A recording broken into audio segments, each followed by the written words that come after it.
Assalamualaikum warahmatullahi wabarakatuh. Selamat pagi buat Pak Andi, selaku dosen pengampu mata kuliah pasar modal dan teman-teman sekalian. Sebelumnya saya akan memperkenalkan diri, nama saya Rifatini Ainur Rashid dengan NIM 73114195152.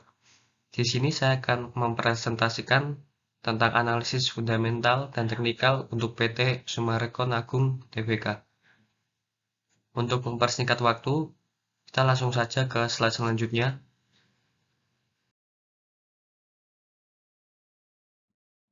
Oke, untuk highlight yang saya garis bawahi yaitu yang pertama, harga properti yang mulai naik.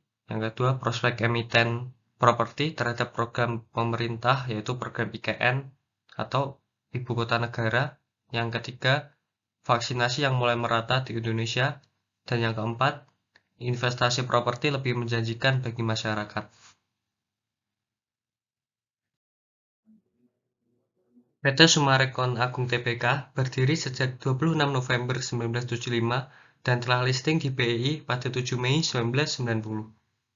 Nah, PT ini memiliki jumlah saham yang beredar sebanyak 16,51 miliar lembar saham dan memiliki kapitalisasi pasar senilai 12,22 triliun rupiah. Nah, untuk komposisi pemegang saham mayoritas SMRA yaitu saham publik 54%, PT Semarop Agung 33%, dan PT Sinar Megah Jaya Sentosa 7%. PT Summarecon Agung Tbk memiliki aktivitas bisnis pengembang properti, investasi properti, serta rekreasi dan perhotelan. Untuk competitive advantage pada PT Summarecon Agung Tbk yaitu yang pertama, pengembang properti yang memiliki banyak inovasi konsep. Hal itu terbukti dengan sebanyak 486 hunian baru SMRA di Bogor terjual selama 2 hari. Yang kedua, salah satu pengembang properti terbesar di Indonesia. Dan yang ketiga, banyak menerima penghargaan di bidang bisnis properti. Di antara yaitu Tribun Jabar 2021 Appreciation, BCI Asia Award 2020/2021, Golden Property Awards 2021, dan masih banyak lagi. Oke, selanjutnya di slide ini saya akan menjelaskan tentang Porter 5 Force Analysis untuk PT Summarecon Agung Tbk. Yang pertama ada bargaining power of customer. Ini mendapat poin 2 dari 5. PT Summarecon Agung memiliki konsumen yang cukup loyal.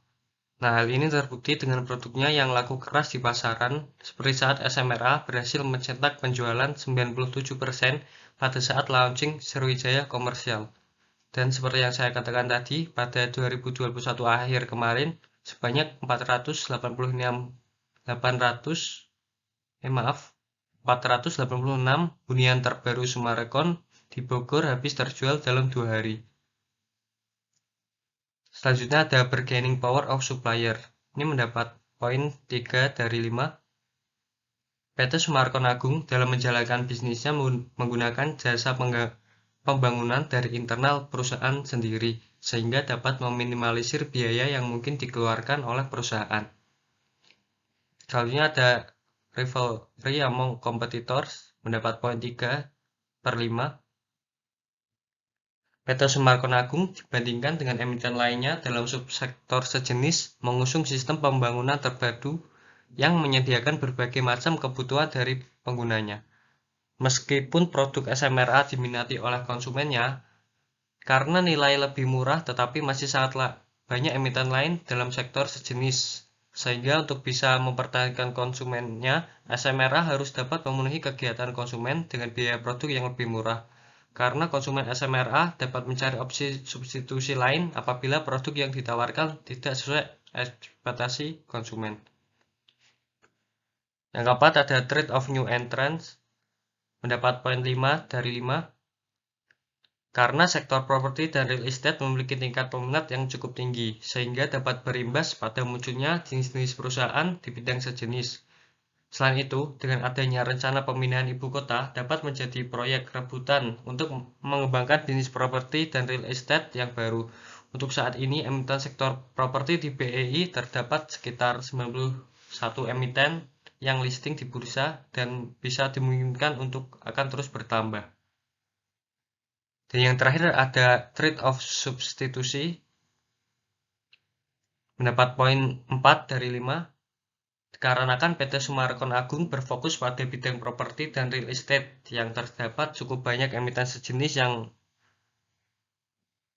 di subsektor yang sama, sehingga terdapat resiko substitusi produk, tetapi PT Summarecon Agung tidak hanya berfokus pada property development saja, tetapi juga melebar ke dalam bisnis lain seperti property investment, leisure, dan hospitality, education, dan property management. Oke, di slide selanjutnya saya akan membahas tentang risiko bisnis dan investasi pada PT Summarecon Agung Tbk. Yang pertama ada risiko kredit bank R1. Akibat dampak dari pandemi COVID-19 yang sudah terjadi sejak 2 tahun lalu, beberapa perusahaan seperti sektor konstruksi dan juga properti mengalami kesulitan dalam pengajuan kredit bank. Tetapi SMRA telah menerbitkan right issue sebesar 3,6 miliar pada 8 Juni 2021, sehingga dana tersebut dapat digunakan untuk kegiatan operasional perusahaan. Selanjutnya ada risiko operasional bisnis terganggu. Imbas dari pendanaan yang kurang dapat membuat proses kegiatan operasional perusahaan dapat terganggu. Terlebih sektor properti memiliki biaya-biaya yang cukup tinggi. Selanjutnya ada risiko kebijakan suku bunga dari pemerintah. Bisnis properti ini terpengaruh dengan adanya kebijakan dari pemerintah, sehingga di saat suatu kondisi tertentu seperti di masa pandemi, yang adanya reaksi PPN membuat sektor properti diminati oleh konsumen. Namun, di kondisi sebaliknya, bisa jadi kebijakan pemerintah dapat membuat sektor properti cukup terpengaruh. Selanjutnya ada risiko persaingan pasar untuk R4. Dalam menjalankan bisnis properti, PT Summarecon Agung memiliki ancaman barang substitusi yang sangat banyak, tetapi hal ini dapat teratasi dengan pemenuhan permintaan konsumen serta melakukan inovasi seperti yang disesuaikan dengan perkembangan zaman. Selanjutnya ada risiko penyebaran virus COVID-19 di era industri properti untuk R5. Meskipun normal baru saja diterapkan dan vaksin sudah mulai didistribusikan, tetapi bisnis perusahaan dapat terganggu apabila mulai ada kasus reaktif COVID-19 di lingkungan properti. Untuk mengatasi hal tersebut, pengelola properti harus dapat menerapkan protokol kesehatan yang ketat. Selanjutnya ada risiko kebijakan pemerintah untuk R6. Di Indonesia terdapat kebijakan dalam pembatasan kepemilikan properti terhadap warga negara asing atau WNA. Selain itu, kadang terdapat penolakan dari warga sekitar area pengembangan. Hal ini dapat diatasi dengan meminimalkan keadaan force majeure yang mungkin terjadi, mengasurasikan hal yang penting, serta senantiasa memperhatikan faktor lingkungan. Selanjutnya saya akan membahas tentang analisis laporan keuangan serta rasio pada PT Summarecon Agung Tbk. Berdasarkan laporan keuangan SMRA menunjukkan posisi keuangan yang terus bertumbuh pada kuartal 1 sampai kuartal 4 tahun 2021 dan didukung dengan rasio keuangan SMRA yang mencerminkan prospek positif untuk SMRA di masa mendatang.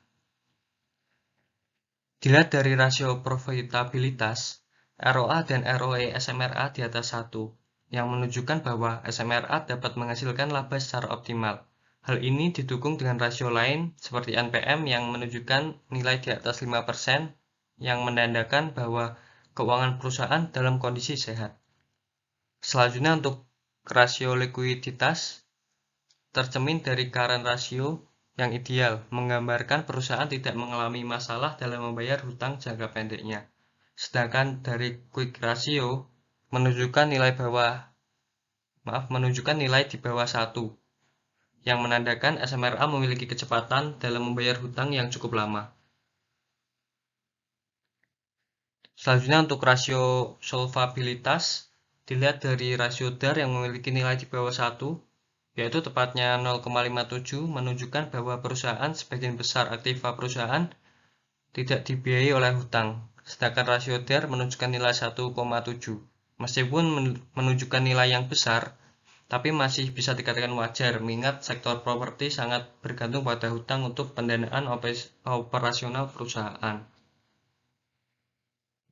Berdasarkan perhitungan valuasi menggunakan metode multiplus, menunjukkan kondisi SMRA saat ini di harga per 4 April 2022 dengan harga 740 masih menunjukkan nilai under value dengan target price 1149 yang memiliki potensial upside sebesar 55,3%. Hal ini diperkuat dengan grafik multiple band yang keempatnya menunjukkan kondisi di bawah rata-rata. Hal ini dilihat dari garis merah yang berada di atas garis biru.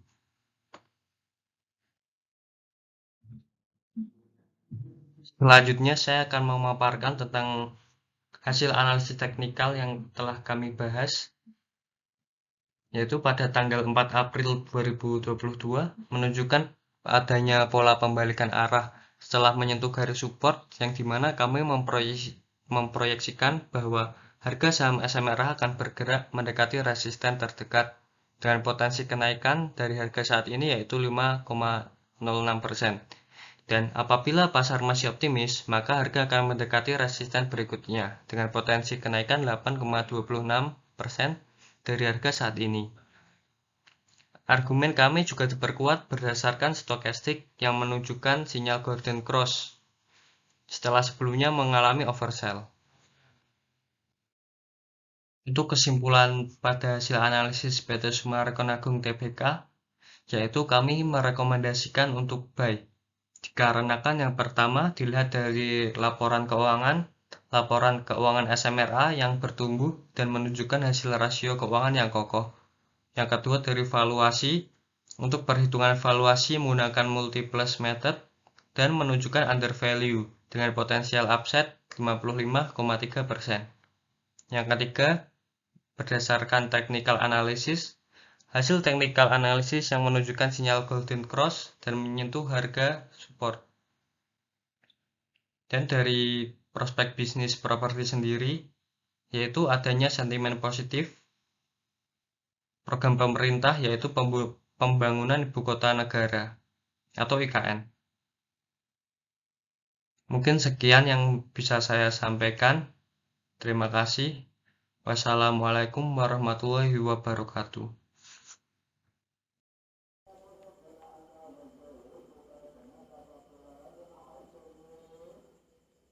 Sebelumnya, perkenalkan nama saya Bima Dian, NIM 7311419236. Di sini saya akan mempresentasikan analisis fundamental dan analisis teknikal pada perusahaan PT Bank Sentral Asia atau BCA. Adapun profil perusahaan dari BCA sebagai berikut.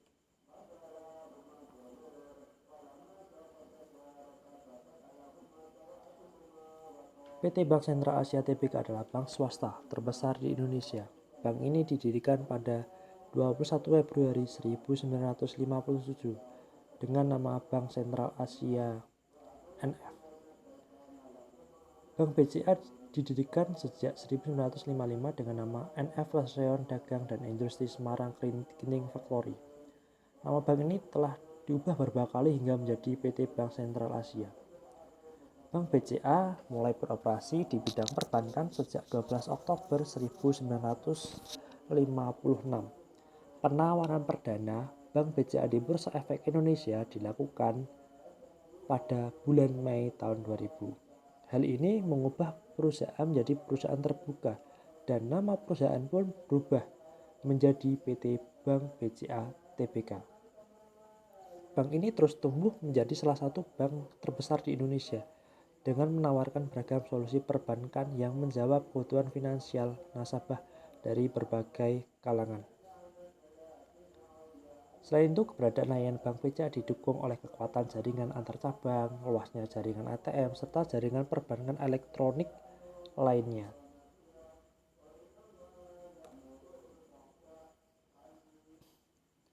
Selanjutnya, analisis fundamental.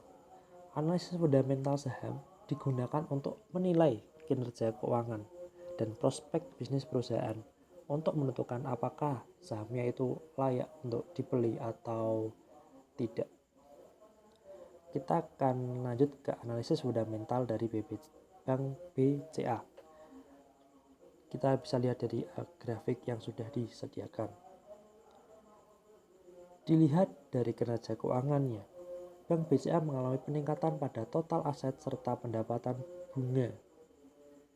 Dan bagi hasil secara konstan dari tahun 2017 sampai tahun 2019, kinerja keuangan Bank BCA semakin membaik dari tahun ke tahun dengan mencatatkan pendapatan bersih dan total ekuitas yang terus meningkat di setiap tahunnya.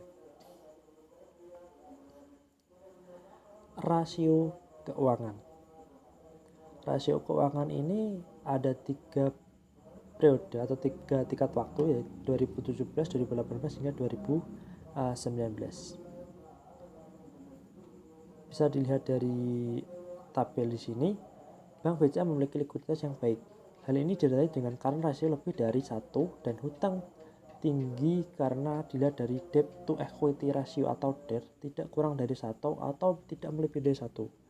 Hutang di sini bermaksud hutang yang baik, yang artinya bahwa besarnya hutang itu dari peminjaman dana ke masyarakat oleh bank. Dilihat dari NPM, ROE, EPS, Bank BCA memiliki probabilitas tinggi menandakan bahwa Bank BCA lebih efektif dan efisien dalam menghasilkan keuntungan. Lihat dari non-performing loan atau NPL. Bank BCA tidak melebihi 5%, di mana memiliki kemampuan manajemen bank yang baik dalam mengelola kredit bermasalah yang diberikan oleh bank. Bank BCA juga memiliki pendapatan bunga atas aktiva produktif tinggi, dia dari net interest margin atau NIM, besarnya persentasenya lebih dari 6%.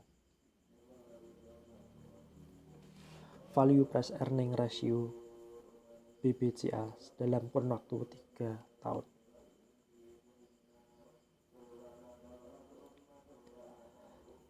Di mana price earning ratio atau PER BBCA dalam kurun waktu 3 tahun itu terlihat 25,87 kali. PER melihat harga saham dan laba. Makin kecil angka, maka makin murah harga sahamnya. Dalam saham BCA menunjukkan angka yang relatif lebih besar sehingga harga sahamnya over value. Saham BBCA mengalami over value dengan price earning ratio atau PER lebih dari 18. Artinya, saham BBCA sangat menjanjikan untuk berinvestasi. Kita akan lanjut ke analisis selanjutnya, yaitu analisis teknikal.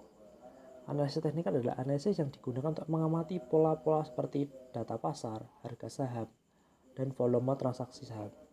Analisis teknikal digunakan untuk menganalisis harga berdasarkan data harga masa lalu.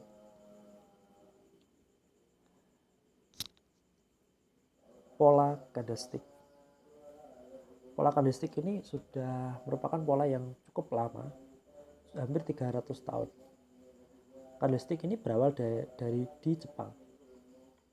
Sejarah candlestick bermula pada Munehisa Homa, seorang pengusaha beras dari Jepang pada tahun 1700-an.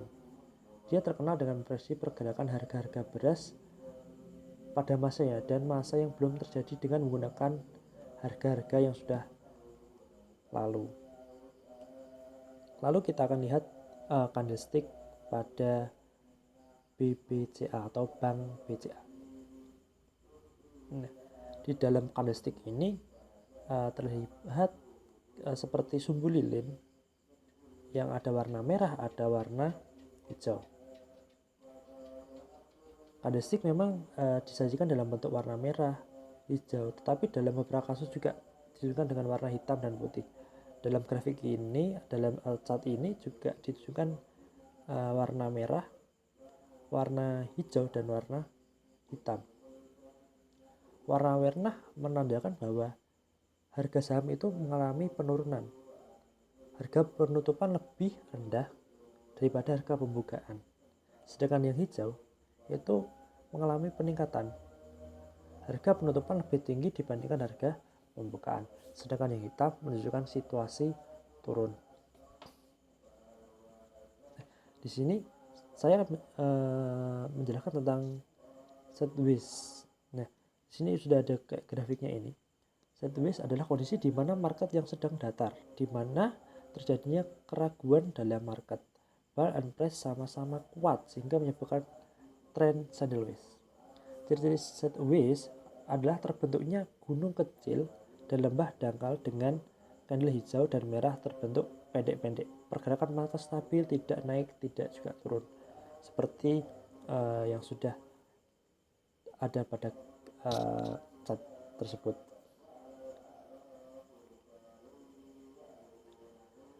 Mulai bulan Februari hingga awal Maret, pergerakan candlestick ini mengalami bullshit atau yang dikenal dengan suatu kondisi di mana pasar saham sedang mengalami tren naik atau menguat. Kenaikan pasar saham dapat dipengaruhi oleh beberapa faktor seperti faktor ekonomi, pertumbuhan ekonomi, sektor bisnis, dan pertumbuhan perusahaannya tersebut.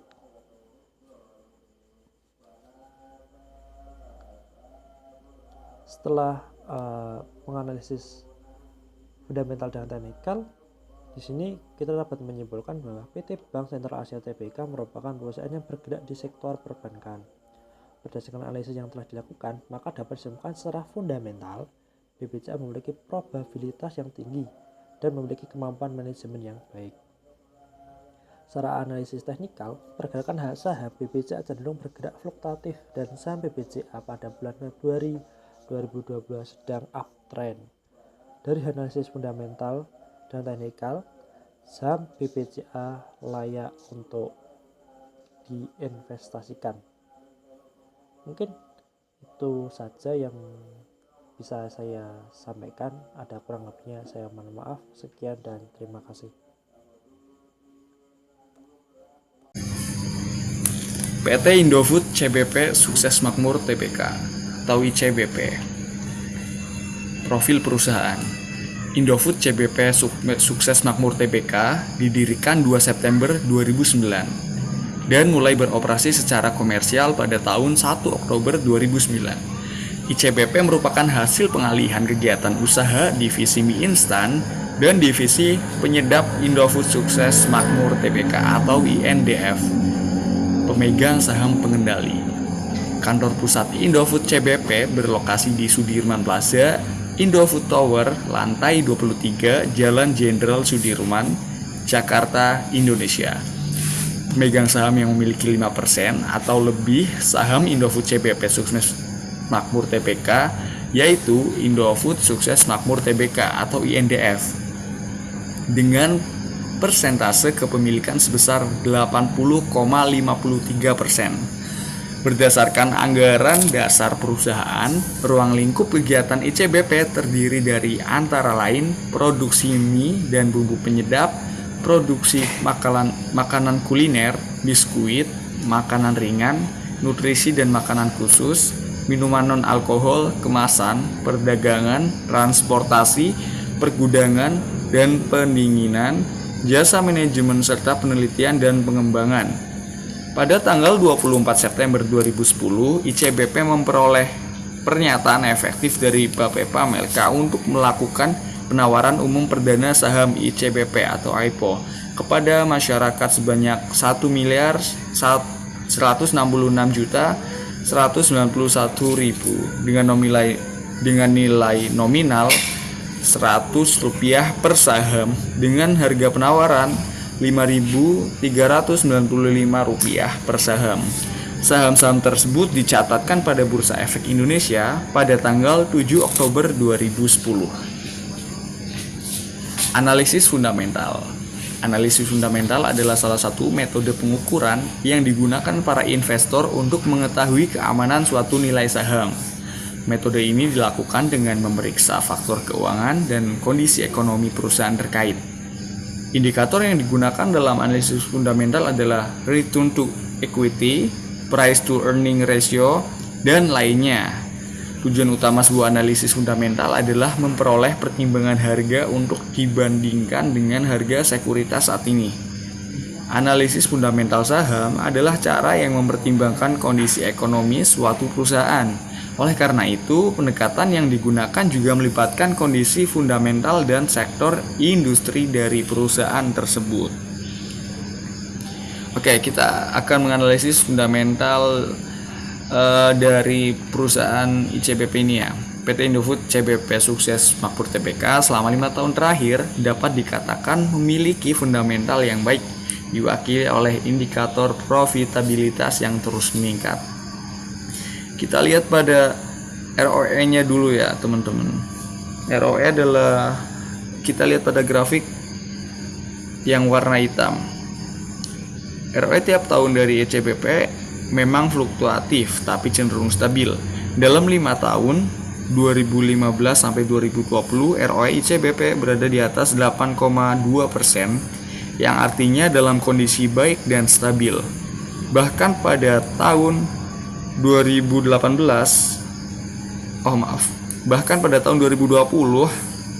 yang mana merupakan masa pandemi, ICBP masih tetap menghasilkan ROE di atas 10%. Lalu kita lihat ROA-nya ya teman-teman. ROA tiap tahun dari ICBP memang fluktuatif tapi cenderung stabil juga, yang artinya kinerja perusahaan cukup dalam kondisi baik dan akan tetap menghasilkan keuntungan. Lalu kita beralih ke DER-nya atau debt.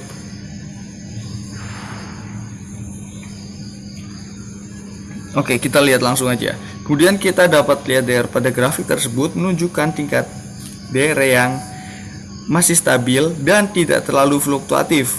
Pada 5 tahun terakhir dari 2015 sampai 2020, rasionya cenderung mengalami tren penurunan yang mengindikasikan penggunaan hutang cukup terkendali. Oke, kita berlanjut ke analisis teknikal. Pengukuran kinerja yang mencerminkan nilai perusahaan publik tidak hanya dari isi keuangan, namun juga dari sudut pandang saham di pasar modal. Hal ini dikarenakan saham perusahaan yang tercatat di Bursa Efek Indonesia akan ditransaksikan oleh masyarakat luas. Dengan demikian, pergerakan harga saham diyakini akan mencerminkan nilai perusahaan, namun seringkali juga berlawanan arah dengan kinerja fundamental perusahaan. Oke, selanjutnya pada analisis teknikal bisa kita lihat chart ICBP dalam 1 minggu terakhir ya teman-teman. Kita bisa melihat dari moving average di situ terlihat garis warna biru ya. Saat ini harga saham berada di atas garis atau bisa dibilang sedang uptrend ya. Jadi pada pas misalnya beli saham hari ini nih, sangat direkomendasikan sekali. Oke, selanjutnya kita lihat dari MA cross-nya atau moving average cross-nya berwarna hijau ya teman-temannya. Nah, di setiap MA cross bersilangan dengan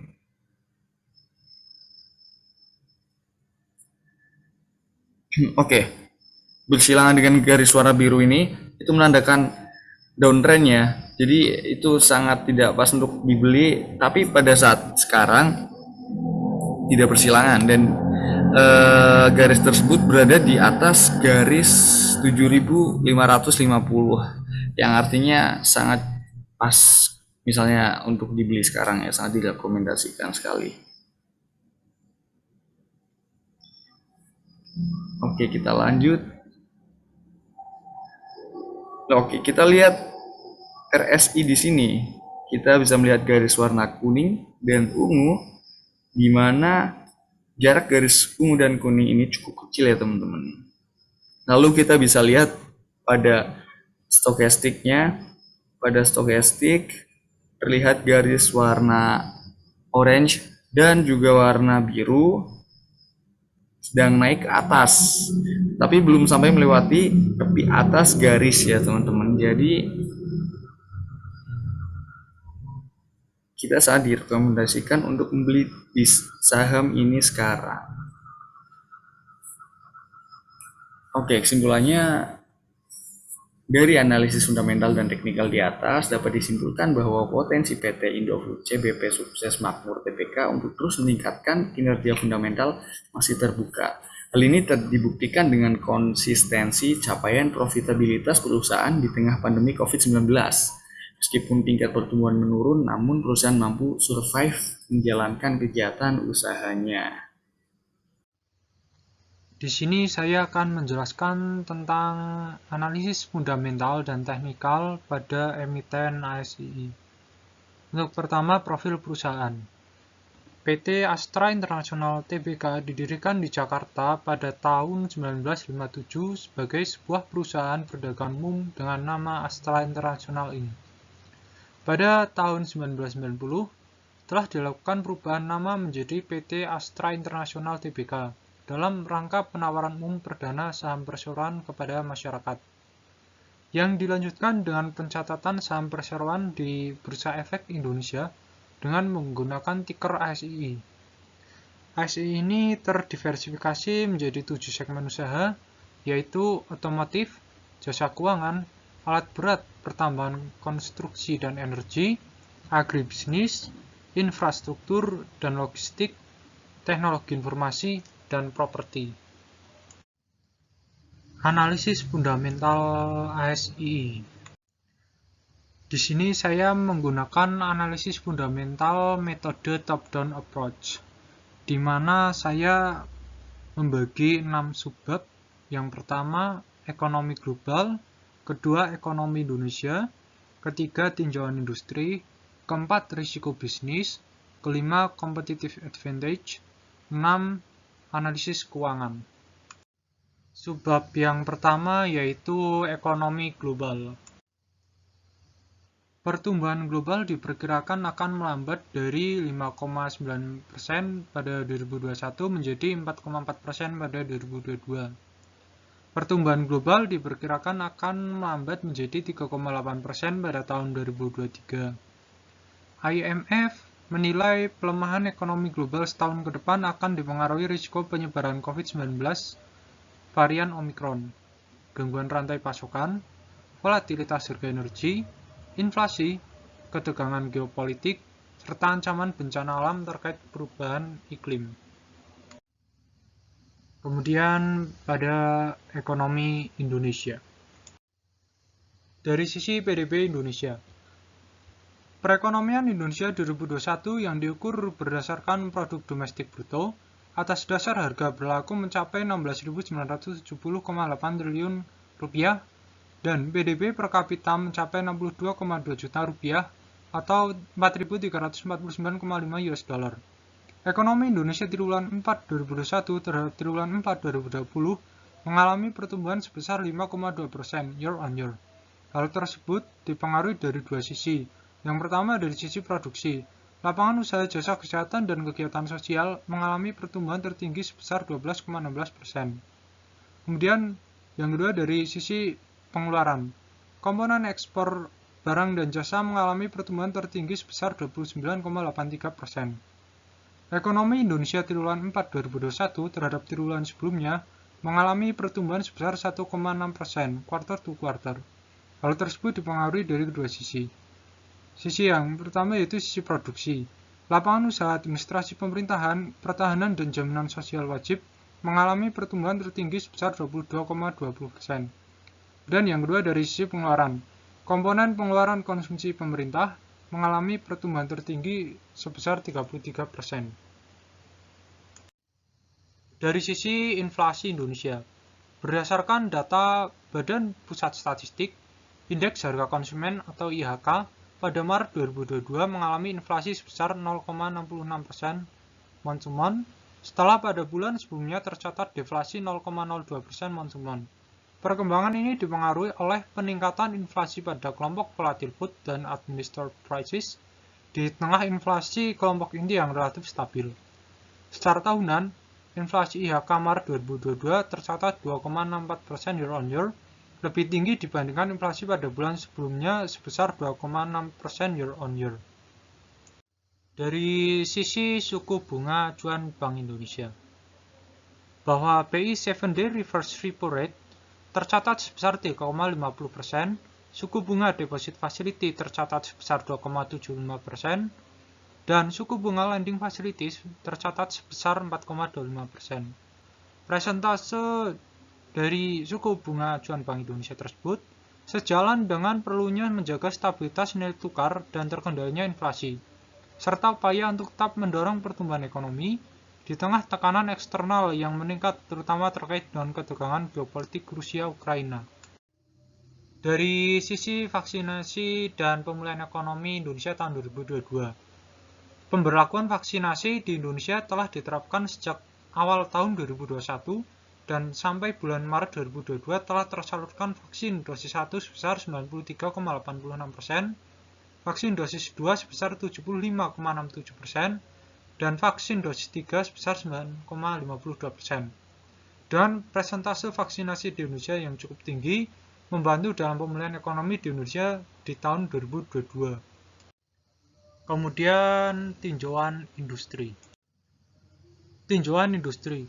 Penjualan mobil capai 84.062 unit di Januari, naik 59% year-on-year.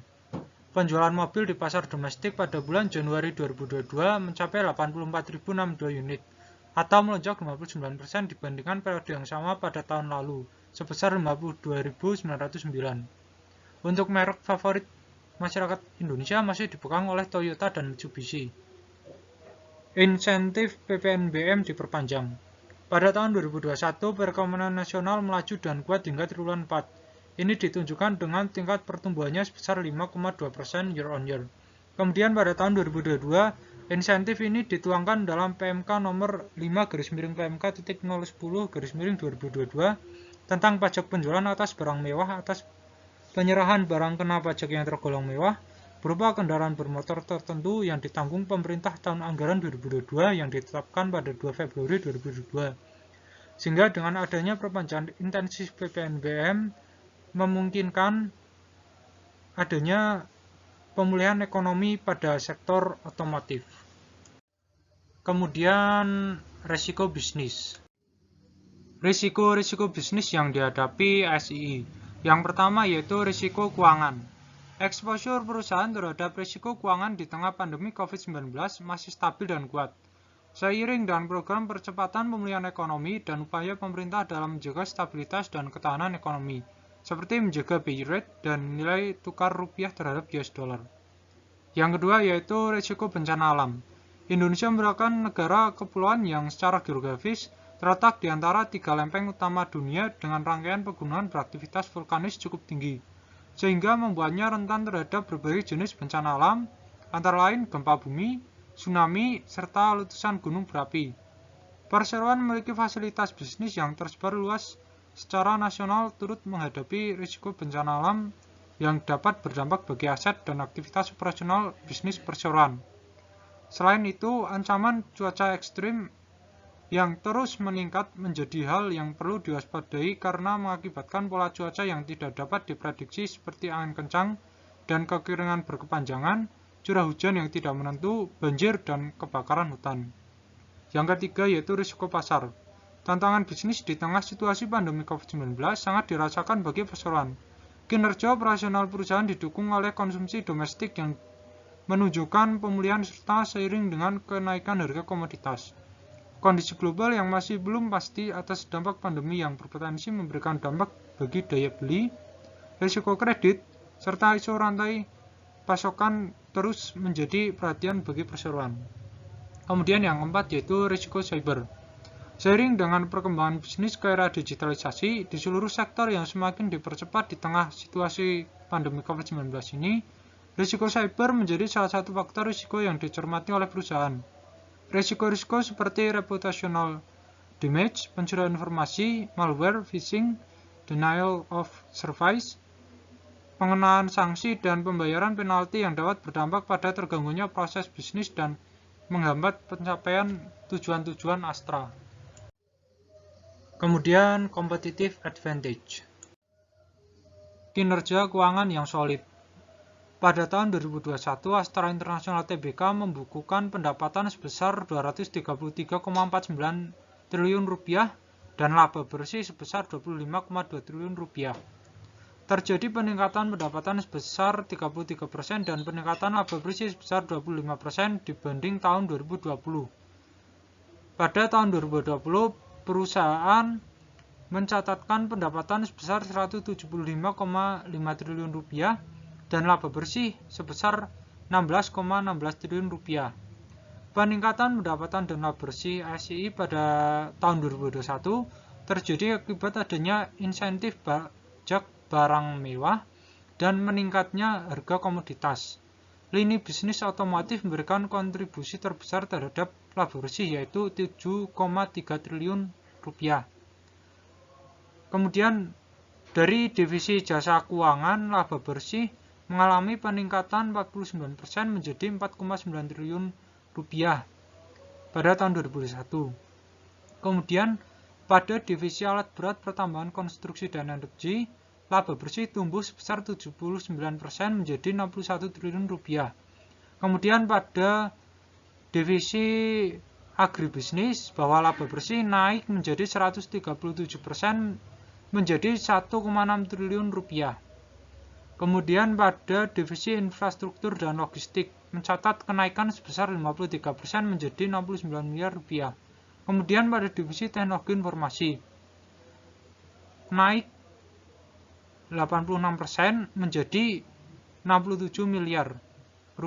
Kemudian pada divisi properti terjadi peningkatan laba bersih sebesar 26% menjadi Rp117 miliar dibandingkan tahun sebelumnya. ASII menjadi market leader. PT Astra International Tbk atau ASII menguasai 55% pangsa pasar atau market share penjualan mobil pada tahun 2021. Angka itu naik 4% dibandingkan dengan market share pada 2020 sebesar 51%. Kemudian analisis keuangan. Yang pertama yaitu rasio profitabilitas. Terlihat bahwa pada pos ROA, ROE, NPM, dan GPM secara berturut-turut mengalami kenaikan yang cukup signifikan, sehingga kinerja keuangan perusahaan ASII bisa dikatakan sehat. Kemudian rasio solvabilitas. Terlihat bahwa pada pos DAR berturut-turut triwulan 1 2021 sebesar 0,43, triwulan 2 2021 sebesar 0,42, triwulan 3 2021 sebesar 0,42, dan triwulan 4 2021 sebesar 0,41. Di mana mengindikasikan bahwa keuangan ASII termasuk sehat dan baik karena rasio secara berturut-turut mengalami penurunan sehingga perusahaan dapat lebih baik dalam menutupi hutang dengan asetnya. Pada pos DAR berturut-turut triwulan 1 2021 sebesar 0,74, triwulan 2 2021 sebesar 0,74, triwulan 3 2021 sebesar 0,73, dan triwulan 4 2021 sebesar 0,70. Di mana mengindikasikan bahwa keuangan ASII termasuk sehat karena rasio secara berturut-turut mengalami penurunan sehingga beban tetap perusahaan berkurang. Kemudian pada rasio likuiditas, terlihat bahwa pada pos rasio kas berturut-turut triwulan 1 2021 sebesar 0,57, triwulan 2 2021 sebesar 0,59, triwulan 3 2021 sebesar 0,60, dan triwulan 4 2021 sebesar 0,62, di mana mengindikasikan bahwa keuangan ASII termasuk sehat dan baik karena rasio secara berturut-turut mengalami kenaikan yang mana mendekati 1. Pada pos rasio cepat berturut-turut triwulan 1 2021 sebesar 1,29, triwulan 2 2021 sebesar 1,32, triwulan 3 2021 sebesar 1,36, dan triwulan 4 2021 sebesar 1,33, di mana mengindikasikan bahwa keuangan ASII termasuk sehat karena rasio lebih dari 1.